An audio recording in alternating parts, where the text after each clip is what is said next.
ಗುರುಜಿ, ಪ್ರತಿಯೊಂದು ದಿನವೂ ಕೂಡ ನಮಗೆ ಈ ಒಂದು ಏನು ಸೆಗ್ಮೆಂಟ್ ಅಂತ ಕರಿತೀವಿ ಬಹಳ ಪ್ರಿಯ. ಯಾಕಂದ್ರೆ ನಾವಂತೂ ಮರಳ ಸಿದ್ದೇಶ್ವರರನ್ನ ನೋಡಿಲ್ಲ.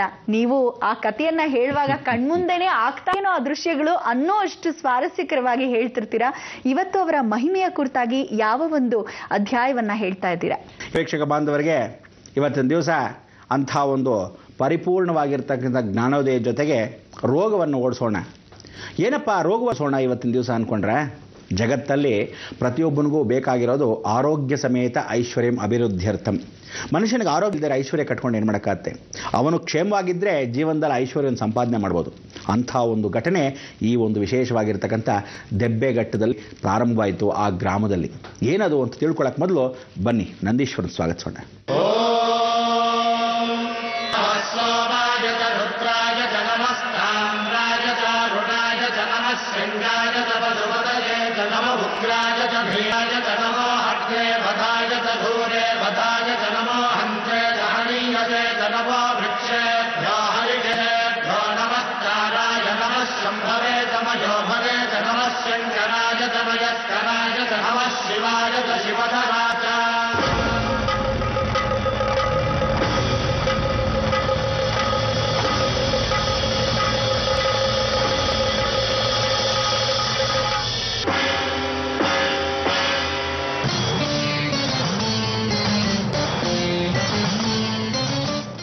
ವೀಕ್ಷಕರೇ, ಬಹಳ ಸಂತೋಷ ತಾವೆಲ್ಲ ಇಲ್ಲಿ ಬಂದಿರತಕ್ಕಂಥ ವಿಚಾರ. ಈ ಒಂದು ಕುಪ್ಪೂರ ಕ್ಷೇತ್ರದಲ್ಲಿ ಇವತ್ತಿನ ದಿವಸ 2ನೇ ದಿವಸ ಇಟ್ಟಿದ್ದಾರೆ. ಇವೆಲ್ಲ ಬಹಳ ಜನ ಈ ಕಾರ್ಯಕ್ರಮ ನೋಡಿದ ತಕ್ಷಣ ಊರಿಗೆ ಹೊರಡಬೇಕು ಅನ್ನೋ ಒಂದು ಜ್ಞಾಪಕ ಇದೆಯಾ? ಕೇಳ್ತಾ ಇರೋದು ಗಮನ ಇದೆಯಾ? ಕಾರ್ತಿಕ ಮಾಸದ ಕೊನೆಯ ದಿನಗಳು, ಅಮಾವಾಸ್ಯೆ ಬಂದರೆ ಕಾರ್ತಿಕ ಮಾಸ ದಾಟೇ ಬಿಡ್ತೀರ. ಅದಕ್ಕೆ ಹೇಳೋದು ದರ್ಶಿಕಾಮಣಿಗಳೇ, ವಿಶೇಷವಾಗಿ ಪ್ರತಿಯೊಬ್ಬ ಮನುಷ್ಯ ಆ ಸಮಯಕ್ಕೆ ಆ ಮುಹೂರ್ತದಲ್ಲಿ ಹೋದಾಗ ಫಲ. ಮತ್ತೆ ವಿಶೇಷವಾಗಿ ನೀವು ಹೋಗ್ತಕ್ಕಂಥದ್ದು ವರ್ಷದಲ್ಲಿ 5 ಸಲ. ಯಾವತ್ತು ತಿಳ್ಕೊಳ್ಳಿ, ಒಂದು ಈಶ್ವರನ ಕ್ಷೇತ್ರಕ್ಕೆ ಹೋಗಬೇಕಾದ್ರೆ ವರ್ಷದಲ್ಲಿ 5 ಸಲ ಹೋಗಬೇಕು. ಯಾವತ್ತಾದ್ರೂ ವಿಷ್ಣು ಕ್ಷೇತ್ರಕ್ಕೆ ಹೋದರೆ ವರ್ಷದಲ್ಲಿ 2 ಸಲ ಹೋಗಬೇಕು. ಅಮ್ಮನವರ ಕ್ಷೇತ್ರಕ್ಕೆ ಹೋದ್ರಾಗೆ ಪ್ರತಿ ವರ್ಷದಲ್ಲಿ 3 ಸಲ ಹೋಗಬೇಕು ಅಂತ ಹೇಳಿ. ಅದಕ್ಕೆ ವರ್ಷಂ ಪ್ರತಿ ಅಂತಕ್ಕಂಥದ್ದು 2, 3, 5 ಅನ್ನೋದು ವಿಶೇಷವಾಗಿರ್ತಕ್ಕಂಥ ಸಂಗತಿ. ಅಂದರೆ ಸೂರ್ಯನಾರಾಯಣ ಸಾಕ್ಷಿರೂಪವಾಗಿ ಒಂದು ವರ್ಷದಲ್ಲಿ ಒಂದು ಸೂರ್ಯ ಮತ್ತು ಚಂದ್ರ 15 ದಿವಸಗಳ ಕಾಲದಲ್ಲಿ ಅಮಾವಾಸ್ಯೆ ಪೌರ್ಣಮಿಯನ್ನು ಹೇಗೆ ಕೊಡ್ತಾನೋ, ಜೀವನದಲ್ಲಿ ಕತ್ಲು ಹೇಗೆ ಕೊಡುತ್ತೋ ಹಾಗೆ ಜೀವನದಲ್ಲಿ ಹೆಣ್ಣು ಅನ್ನೋ ಭಾವನೆ ಜಗತ್ತು ಶಿವರೂಪ. ಅಂತ ಒಂದು ಶಿವರೂಪದಲ್ಲಿ ಇವತ್ತಿನ ದಿವಸ ಏನು ಅಂದರೆ ರೋಗ ರುಜಿನಗಳನ್ನು ಓಡಿಸ್ತಕ್ಕಂಥ ಅವಕಾಶವನ್ನು ನಾನು ನಿಮ್ಗೆ ಹೇಳ್ಕೊಟ್ಟಿರ್ತಕ್ಕಂಥದ್ದು. ಒಂದು ಊರಲ್ಲಿ ಏನಾದರೂ ರೋಗ ಬರುತ್ತೆ ಅಂದರೆ ಶಿರ್ಡಿ ಸಾಯಿಬಾಬಾ ಏನು ಮಾಡಿದ್ರು, ಎಷ್ಟೋ ವಿಶೇಷವಾಗಿ ತಾವೇ ಅಕ್ಕಿಯನ್ನು ರುಬ್ಬಿ ಅಂಥ ಒಂದು ಗೋಧಿಯಲ್ಲಿ ರುಬ್ಬಿ ಆ ಗೋಧಿ ಹಿಟ್ಟನ್ನು ಒಂದು ಭಾಗ, ಅಕ್ಕಿ ಹಿಟ್ಟನ್ನು ಒಂದು ಭಾಗ, ಮೈದಾ ಹಿಟ್ಟನ್ನು ಒಂದು ಭಾಗ. ಇವತ್ತಿಗೂ ಅದೇ ಜೀವಂತ ಸಾಕ್ಷಿರೂಪ. ರಾಹು ಅಂದರೆ ರೋಗಕಾರಕ. ರಾಹು ಯಾವಾಗ ಬರ್ತಾನೋ ಗೊತ್ತಿಲ್ಲ. ಆ ಕಾಲದಲ್ಲೇ ಸಿದ್ಧಿಪುರುಷರೆಲ್ಲ ಈ ಹಿಟ್ಟಲ್ಲಿ ದೋಷಗಳನ್ನ ಓಡಿಸ್ತಾ ಇದ್ರು. ನೋಡಿ, ಶಿರ್ಡಿ ಸಾಯಿಬಾಬಾ ಏನು ಮಾಡಿದ್ರು, ಆ ಕಾಲದಲ್ಲಿ ಹಿಟ್ಟನ್ನು ಊರೆಲ್ಲ ಹಾಕೊಂಬಮ್ಮ ಅಂತ ಹೇಳಿ ಆ ಸಕುಬಾಯಿಗೆ, ವಿಶೇಷವಾಗಿರ್ತಕ್ಕಂಥ ದಂಪತಿ ಜೀವಿಗೆ ಎಲ್ಲರಿಗೂ ಹೇಳ್ಕೊಂಬಂದ್ರು. ಏನು ಆ ರೋಗಗಳು ಅಂದರೆ, ನಾವುಗಳು ಪ್ಲೇಗ್ ಅಂತೀವಿ, ಅಥವಾ ಯಾವುದೋ ಒಂದು ಮಾರೀಚ ಅಂತೀವಿ, ಅಥವಾ ಅಮ್ಮ ಅಂತ ಬಂದಿರುತ್ತೆ ಹೇಳ್ತೀವಿ, ಅಥವಾ ದೊಡ್ಡ ರೋಗ ಅಂತ ಕಂಡುಹಿಡಿದೇ ಇರತಕ್ಕಂಥ ರೋಗ ಅಂತೀವಿ. ನೀವು ಇವತ್ತಿನ ದಿವಸ ಏನು ಹೇಳ್ತೀರಾ, ಶುಗರು BP ಅಂತೀರಾ. It is general. ಈಗ ಶುಗರ್ ಅಂದರೆ ಎಲ್ಲೂ ಇದೆಯಪ್ಪ, ಅಯ್ಯೋ ದೊಡ್ಡ ರೋಗ ಅನ್ಕೊಂತೀರಾ. ಯಾಕೆ ಆ ಕಾಲದಲ್ಲಿ ಇರಲಿಲ್ವಾ? ಪ್ರತಿಯೊಬ್ಬ ಮನುಷ್ಯ ಬದುಕಿದ್ದ ಅಂದರೆ ರೋಗ ಮನುಷ್ಯನಿಗೆ ಗೊತ್ತಾದಾಗ ಆ ಬೈದಲ್ ತಾನೇ ಹೊರತು, ಆ ಬೈದಲ್ ಒಣಗ್ತಾನೆ ಹೊರತು ಯಾವ ರೋಗ ಗೊತ್ತಿಲ್ಲದೆ ಇದ್ರೆ ಆನಂದವಾಗೇ ಇರ್ತಾನೆ. ರೋಗ ಇಲ್ಲವೇ ಇಲ್ಲ ಅನ್ಕೋಬೇಕು. ಮನುಷ್ಯನ ದೇಹದಲ್ಲಿ ಯಾವಾಗಲೂ ನಗನಗ್ತಾ ಇರಬೇಕು. ಅದಕ್ಕೆ ಎಲ್ಲ ರೋಗಕ್ಕೆ ಮದ್ದು ಸಾಕ್ಷಾತ್ ವಿಶೇಷವಾಗಿ ಸರ್ವದಾ ನಗುಮುಖವಾಗಿ ಇಟ್ಕೋಬೇಕು, ನಗನಗ್ತಾ ಇರಬೇಕು. ಎಲ್ಲ ರೋಗವು ಮಾಯವಾಗುತ್ತೆ. ಅದಕ್ಕೆ ನೀವುಗಳು ಕೊರಿತಾ ಬಿದ್ದಿದ್ರೆ ರೋಗ ಅಂತೀರಿ, ನನಗೆ ಶುಗರ್ ಅಂತೀರಿ ಅಂತ ಇದ್ರೆ ಗುಂಡಾ ಮೋಸ್ತು ಚಟ್ಟಕ್ಕೆ ರೆಡಿ ಆಗಬೇಕಾಗತ್ತೆ. ಯಾಕೆ ಬೇಕು? ಆನಂದವಾಗಿರಬೇಕು. ಎಲ್ಲದಕ್ಕೂ ಪರಿಹಾರ ಭಗವಂತ ಕೊಡ್ತಾನೆ. ಹಾಗೆ ರೋಗವನ್ನು ಓಡಿಸ್ತಕ್ಕಂಥದ್ದು ಆ ಕಾಲದಲ್ಲಿ ಗೊತ್ತಿಲ್ಲದಿದ್ದಾಗ ಏನು ಮಾಡ್ತಾ ಇದ್ರು ಮಹನೀಯರು? ಬಂದಿರು ಗೊತ್ತಿಲ್ಲದೆ ಇರಬಹುದು ರೋಗಗಳು, ಅಥವಾ ಹೆಸರು ಗೊತ್ತಿಲ್ಲದೆ ಸುಮ್ಮನೆ ಕ್ಷಯ ಅಂದಿರ್ಬೋದು, ಅಥವಾ ಯಾವುದೇ ಒಂದು ರೋಗ ಅಂದಿರ್ಬೋದು, ಅಥವಾ ಯಾವ ಕಾಲಕ್ಕೂ ಏನೋ ಬಿಳಿಯಾಗಿದೆ, ಆ ಚರ್ಮ ವ್ಯಾಧಿ ಇದೆ. ಈ ಕಾಲದಲ್ಲಿ ಬೇರೆ ಹೇಳ್ತಾರೆ, ಆ ಕಾಲದಲ್ಲಿ ಏಡ್ಸ್ ಅಂತ ಇತ್ಬೋದೇನೋ, ಆದರೆ ಗೊತ್ತಿರಲಿಲ್ಲ. ಈಗೆಲ್ಲ ವಿದೇಶದಿಂದ ಬಂದಿರತಕ್ಕಂಥ ರೋಗ, ಇಲ್ಲಿಂದ ಅಲ್ಲಿ, ಅಲ್ಲಿಂದ ಇಲ್ಲಿ ಹರಡಿಸಿದ್ದಾರೆ ಅಷ್ಟೇ ಮನುಷ್ಯರು.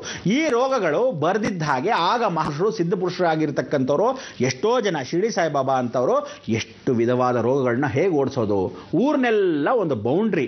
ಆ ಬೌಂಡ್ರಿ ಲೈನ್ಗೆ ಏನು ಮಾಡಿದ್ರು, ಒಂದು ಘಟ್ಟಕ್ಕೆ ಈ ಕಾಲದಲ್ಲಿ ಸೈನಿಕರನ್ನು ನಿಲ್ಲಿಸ್ತೀವಿ, ಭಾರತ ದೇಶ ನೋಡ್ಕೊಳ್ರಪ್ಪ ಅಂತ. ಕೆಲವರು ನೋಡ್ಕೊತಾ ಇರ್ತಾರೆ, ಕೆಲವರು ಏನು ಮಾಡ್ತಾರೆ, ಭಾರತ ದೇಶದ ಮೇಲೆ ಯುದ್ಧ ಬೀಳಲಿ ಅಂತಲೇ ಅಲ್ಲೆಲ್ಲ ಇಡಬೇಡ್ರಯ್ಯ ಬನ್ನಿ ಕಡೆ ಅಂತ ಕರೆದು ಬಿಡ್ತಾರೆ ರಾಜಕೀಯ ಕುತಂತ್ರದವರು. ಹಾಗ ಆ ಕಾಲದಲ್ಲಿ ಇರಲಿಲ್ಲ. ರೋಗವಾ ಬನ್ನಿ ಎಲ್ಲರೂ ಸೇರಿ ಓಡಿಸೋಣ ಅನ್ನೋ ಭಾವನೆ ಇತ್ತು, ಒಗ್ಗಟ್ಟಿತ್ತು. ಅದಕ್ಕೆ ಆ ರೋಗಗಳನ್ನ ಓಡಿಸೋವಂಥ ಭ್ರಮೆ ಆ ಕಾಲದಲ್ಲಿ ದಬ್ಬೆಘಟ್ಟ ಅನ್ನೋ ಈ ಒಂದು ಗ್ರಾಮದಲ್ಲಿ ಇತ್ತು. ಈ ಆ ರೋಗಗಳು ಏನು ಹೆಸರು ಅಂತ ಗೊತ್ತಿಲ್ಲ ಪಾಪ. ಆ ವಿಶೇಷವಾಗಿರ್ತಕ್ಕಂಥ ಮಾರಿ ಅಲ್ಲಿರ್ತಕ್ಕಂಥ ಒಂದು ರೋಗ. ಆ ರೋಗ ಮಾರಿಗೆ ಒಂದು ಕೋಪ ಅಂದರೆ ಕೋಪ. ಅವಳು ಒಂದು ಗ್ರಾಮದಲ್ಲಿ ದೇವಿಯಾಗಿರ್ತಾಳೆ, ಮಾರಿ ರೋಗ ಅಂತ. ಅಂದರೆ ಏನು ಹೇಳೋರು, ಓಡಿಸೋಣ ಅಂತ, ರೋಗವನ್ನು ಓಡಿಸೋಣ ಅನ್ನೋ ಭಾವನೆ. ಹೇಗೆ ಓಡಿಸೋದು, ಯಾರನ್ನಾದ ಕರಿಬೇಕು ಅಂದಾಗ ಇವರ ಅದೃಷ್ಟಕ್ಕೆ ಸಿದ್ಧಪುರುಷರಾಗಿರ್ತಕ್ಕಂಥ ಪವಾಡ ಪುರುಷರಾಗಿರ್ತಕ್ಕಂಥ ಮರಳಸಿದ್ದೇಶ್ವರೇ ಬಂದರು. ಇಂಥ ಮರಳಸಿದ್ದೇಶ್ವರ ಕಡೆ ಬಂದಾಗ ನೋಡ್ತಾರೆ ಆ ರೋಗವನ್ನು. ಅವರು ಒಳಗೆ ಕಾಲಿಟ್ಟ ತಕ್ಷಣ ಆಹಾ ನೋಡ್ದ, ಯಾವುದೋ ಇಲ್ಲಿ ದಡ್ಡವಾಗಿರ್ತಕ್ಕಂಥ ಕೆಟ್ಟದಾಗಿರ್ತಕ್ಕಂಥ ಗಾಳಿ ಇದೆ. ಈ ವಾತಾವರಣದಲ್ಲಿ ನನ್ನ ಮಕ್ಕಳಾಗಿರ್ತಕ್ಕಂಥ ಈ ಊರು ಗ್ರಾಮಸ್ಥರೆಲ್ಲ ಹಾಳಾಗಿ ಹೋಗ್ತಾರೆ, ಇವರಿಗೆಲ್ಲ ರೋಗಗಳು ಬರುತ್ತೆ, ಇವ್ರನ್ನ ಕಾಪಾಡಬೇಕಾದ ಆದ್ಯ ಕರ್ತವ್ಯ ನನ್ನದು ಅಂತ ಹೇಳಿ ಅವರ ಮಂತ್ರಶಕ್ತಿಯಿಂದ ವಿಶೇಷವಾಗಿ ಆ ಮಾರಿಯನ್ನು ಓಡಿಸ್ತಾರೆ.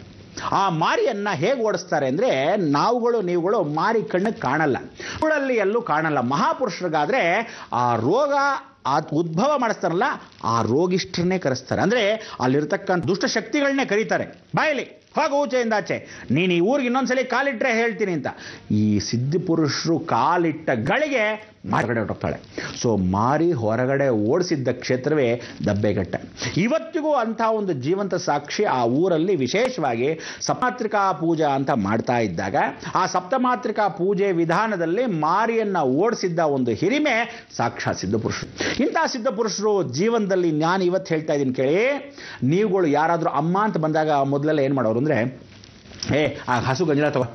ಯಾರಾದರೂ ಮನೆ ಒಳಗೆ ವೈರಸ್ ತರ್ತಾರೆ. ಹೇಗೆ ತರ್ತಾರೆ, ಅವ್ರು ಹೆಂಗೆ ಅವಾಯ್ಡ್ ಮಾಡ್ತಿದ್ರು, ಇವ್ರಿಗೇನೋ ಗೊತ್ತಿತ್ತ ವೈರಸ್ ಅನ್ನೋದು. ಅವ್ರ ಜೊತೆ ಬಂದ್ಬಿಡುತ್ತೆ ಕಣೋ, ಆ ಧೂಳಲ್ಲಿ ತರ್ಕಣ್ಯ. ಇವರೆಲ್ಲ ಹೈಜಿನಿಕ್. ಅಯ್ಯೋ ಕೈ ಸೋಪ್ ಹಾಕೊಂಡು ತೊಳ್ಕೊಳ್ಳಿ, ಕಾಲು ಸೋಪ್ ಹಾಕಿ ತೊಳ್ಕೊಳ್ಳಿ. ಏನಕ್ಕೆ ಸೋಪ್ ಹಾಕೋದು, ಮುಂಡ ಮಸ್ತು. ಆ ಕಾಲದಲ್ಲಿ ಅದೆಲ್ಲ ಇರಲಿಲ್ಲ. ಕೈ ಕಾಲು ತೊಳ್ಕೊಂಡು ಹೊರಗಡೆ ಇರೋ ರೋಗಗಳನ್ನ ಮನೆಯೊಳಗೆ ತರಬೇಡಿ. ಆಗ ಕೈ ಕಾಲು ತೊಳ್ಕೊಂಡು ಬರ್ತಿದ್ರು. ಅದೇ ಅಮ್ಮ ಅಂತ ಬಂದಾಗ ಏನು ಮಾಡ್ತಿದ್ರು, ನೀವೇನಂತೀರಾ, ಮೀಸಲ್ಸ್ ಅಂತೀರಾ, ಅಥವಾ ಯಾವ ಕಾಲಕ್ಕೂ ಏನು ಮಾಡ್ತೀವಿ, ಚಿಕನ್ ಪಾಕ್ಸ್ ಅಂತೀವಿ. ಆ ರೀತಿ ಏನಾದರೂ ಬಂದಾಗ, ದೊಡ್ಡಮ್ಮನೋ ಚಿಕ್ಕಮ್ಮನೋ ಯಾವುದೋ ಬಂದಾಗ ಮನೆ ಒಳಗೆ ಇಂಥವ್ರಿಗೆ ಬಂದಾಗ ಬೇರೆ ರೋಗಗಳನ್ನು ತಗೊಂಡ್ಬರಬಾರ್ದು, ಹರಡತ್ತೆ. ಅದಕ್ಕೆ ಏನು ಮಾಡ್ತಿದ್ರು, ಅಲ್ಲಿ ಹೊಸಗಡೆ ಹಸು ಗಂಜಲ ಇಡೋದು. ಆ ಹಸು ಗಂಜಲ ಬೇವಿನ ಸೊಪ್ಪು ಹಾಕೋರು. ಇವ್ರನ್ನ ಮಕ್ಕಳಿಸ್ಬೇಕಾದ್ರೂ ಒಂದು ಚಾಪೆ ಮೇಲೆ ಬೇವಿನ ಸೊಪ್ಪು ಹಾಕಿ ಬಿಳಿ ಹಾಸಿಗೆಯನ್ನು ಅಥವಾ ಬಿಳಿ ಬಟ್ಟೆಯನ್ನು ಅಥವಾ ಪಂಚೆಯ ತೆಳುವು ಬಟ್ಟೆಯನ್ನು ಹಾಕಿ ಅವ್ರು ಮಲಗಿಸಿರೋರು ಪಕ್ಕದಲ್ಲಿ ಇಟ್ಟು ಸುತ್ತಲೂ ಅವ್ರ ಸುತ್ತಲೂ ಹಾಕಿ ಕಾವಲ ಕಾಯ್ತಿದ್ರು. ಒಂದು ಚೂರಾದರೂ ಬರ್ತಿತ್ತ. ಎಷ್ಟು ಗೋಮಯವಾಗಿರ್ತಕ್ಕಂಥ ಇವತ್ತಿನ ದಿವಸ ಸ್ವಲ್ಪ ಒಂದು ಬಕೆಟ್ಗೆ ಗೋಮಯ ಪೂರ್ತಿ, ಅದರಲ್ಲಿ ಇಷ್ಟೇಷ್ಟು ಗೋಮಯ ಅಂದರೆ ಸೆಗಣಿ ಸ್ವಲ್ಪ ಹಾಕಿ ಗೋಮೂತ್ರವನ್ನು ಕಲಸಿ ಅಲ್ಲಿ ಇಟ್ಟು ಕೈ ಕಾಲು ತೊಳ್ಕೊಂಡ್ರೆ ಇವತ್ತು ಎಷ್ಟು ರೋಗಗಳು ಹೋಗುತ್ತೆ. ಇವತ್ತು ಅದೇ ದೇಹದ ಸ್ವಲ್ಪ ತಗೊಂಡ್ರೆ ಸಾಕು, ಗೆರ್ಕೆ ಹುಲ್ಲಿನ ರಸ, ಆ ಗೋಮೂತ್ರ ಕುಡಿದ್ರೆ ಸಾಕು, ಸರ್ವ ದೋಷ ಪರಿಹಾರ. ಅಂಥದ್ರಲ್ಲಿ ಆ ಮಾರಿಯನ್ನು ಓಡಿಸ್ತಕ್ಕಂಥದ್ದು, ರೋಗ ಓಡಿಸೋದು ಇವತ್ತಿಗೂ ನಡೆಯುತ್ತೆ. ಕೆಲವು ಮನೇಲಿ ತಂದು ಸೆಗಣಿ ನೀರು ಪುಣ್ಯ ಹಾಕಿ ಪ್ರೋಕ್ಷಣೆ ಮಾಡೋಣ ಅಂದರೆ ಇವತ್ತು ತೊಗೊಂಡು ಓಂ ಕೇಶವಾಯ ಸ್ವಾಹ, ಓಂ ನಾರಾಯಣ ಸ್ವಾಹ, ಮಾಧವಾಯ ಸ್ವಾಹ ಕುಡಿತೀವಿ. ಕುಡಿದಾಗ ಏನಂತೆ, ಯಾತಕ್ಕೆ ಕುಡಿತೀವಿ ಅಂದರೆ ಊಟ ತಿಂಡಿಗಳು ಜಾಸ್ತಿ ಆಗತ್ತೆ. ಇವತ್ತು ಮೊದಲೇ ಕುಡ್ದಿಟ್ಕೊಳ್ಳೋಣ. ಕುಡಿದಾಗ ತೀರ್ಥವನ್ನು ತಗೊಂಡಾಗ ಯಾವುದೇ ರೋಗಗಳು ಒಳಗೆ ಹರಡದೇ ಇರಲಿ. ಅಕಸ್ಮಾತ್ ನೀವು ಫುಡ್ ಪಾಯ್ಸನ್ನು ಅಂತೀರಾ, ಯಾವುದೋ ಅಂತೀರಾ, ಅದಕ್ಕೆ ಮೊದಲು ಗಂಜಲದಲ್ಲಿ ಮಾಡೋದು ಪುಣ್ಯಾಹ ಮಾಡಿಬಿಟ್ರಪ್ಪ, ಆ ತೀರ್ಥ ಕೊಟ್ಬಿಟ್ಟು ಆಮೇಲೆ ಪೂಜೆ ಶುರು ಮಾಡಿ ಅನ್ನೋರು. ಅಂದರೆ ಪ್ರತಿಯೊಂದಕ್ಕೂ ನಾವುಗಳು ಏನು ಇವತ್ತಿನ ದಿವಸ ಪ್ರಿಕಾಷನರಿ ಮೆಜರ್ ಅಂತೀವಿ, ಆ ಕಾಲದಲ್ಲೇ ತೆಗೆದಿಟ್ಕೊಂಡಿದ್ರು. ಇಂಥ ಸಿದ್ಧಪುರುಷರು ಆ ಮಾರಿಯನ್ನು ಓಡಿಸಿರ್ತಕ್ಕಂಥ ವಿಧಾನಕ್ಕೆ ನಾನು ಇವತ್ತು ಹೇಳ್ತೀನಿ ಕೇಳಿ. ಇವತ್ತು ಅದು ಜೀವಂತ ಗದ್ದಿಗೆ. ಅಲ್ಲಿ ಸಾಕ್ಷಾತ್ ನಂದೀಶ್ವರನ್ ಕೂತಿಯಾನೆ ಅಂತ ಉಸಿರಾಟ ನೀವಲ್ಲಿ ಕೇಳ್ಬೋದು. ಆ ಉಸಿರಲ್ಲಿ ಏನು ಹೇಳುತ್ತೆ, ಯಾರು ಅಭಿಷೇಕ ಮಾಡಿ ಆ ತೀರ್ಥವನ್ನು ತಗೊತಾರೆ, ಯಾರು ಗಂಜಳ ತೀರ್ಥವನ್ನು ಅಲ್ಲಿ ಕೊಟ್ಟು ಪ್ರಾರ್ಥನೆ ಮಾಡ್ತಾರೆ, ಯಾರು ಹಸು ಗೋಮೂತ್ರವನ್ನು ವಿಶೇಷವಾಗಿ ಅಲ್ಲಿ ಗೋದಾನವನ್ನು ಮಾಡಿರ್ತಕ್ಕಂಥ ವಿಚಾರ ಇದೆ.